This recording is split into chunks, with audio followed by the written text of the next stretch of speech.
આજે આ તરત આપણા ફૂડ કાઉન્ટર સામેથી રેલી નીકળી હતી, ત્યારબાદ આપણા રેગ્યુલર પાર્સલ રેડી થઈ ગયા. આજે સૌથી સેલિંગ હાઈએસ્ટ શાક હતો પનીર ભુરજી. જોઈ શકો છો ઉસ્તાદ આપણા મંચુરિયન પ્રિપેર કરી રહ્યા છે.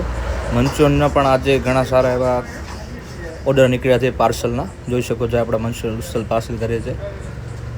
અને જે આ ભાઈ છે આપણા રેગ્યુલર રોજ મંચુરિયન લઈ જાય, જો બે ભાઈ આવી ગયા, એમનો ઓર્ડર નક્કી કર્યો. પછી ઉસ્તાદે પનીર ભુરજી પાછો બનાવ્યો આજે. પછી પરોઠાનો ઓર્ડર હતો, પરોઠા ચાલુ કરી નાખ્યા. પછી તો ચીઝ બટર મસાલા એ ઉસ્તાદ પ્રિપેર કર્યા, 2 શાક ચીઝ બટર મસાલા નહીં. પછી જોઈ શકો છો પનીર તુફાનીની રંગત. આ બીજા આપણા શાક પ્રિપેર થઈ રહ્યા છે. પાછળ પરોઠા બને છે. આપણા પરોઠા પાર્સલ કર્યા બાદ આપણે ઉસ્તાદે જીરા રાઈસનો ઓર્ડર લગાવવા માંડે છે. જીરા રાઈસ પાર્સલ હતા. એમ એમના 4 થી 5 અલગ અલગ પાર્સલ હતા જે રેડી કર્યા આપણે. 8 પરોઠા હતા. જોઈ શકો છો ભાત, મંચુરિયન, 2 શાક, ભુરજી, હાંડી.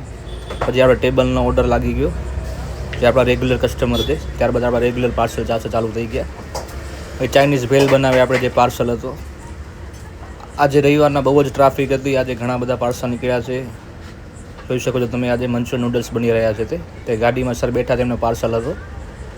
પછી આપણા મિત્રોને આવી ગયા હતા, એમનો ઓર્ડર આપણે પ્રિપેર કર્યો બધો. પછી મંચુરિયન રાઈસ બને છે. જોઈ શકો છો તમે મંચુરિયન રાઈસ. પછી મિક્સ વેજ. પછી પરોઠા ટેબલ ઉપર હતા, એ લગાવ્યા ટેબલ ઉપર.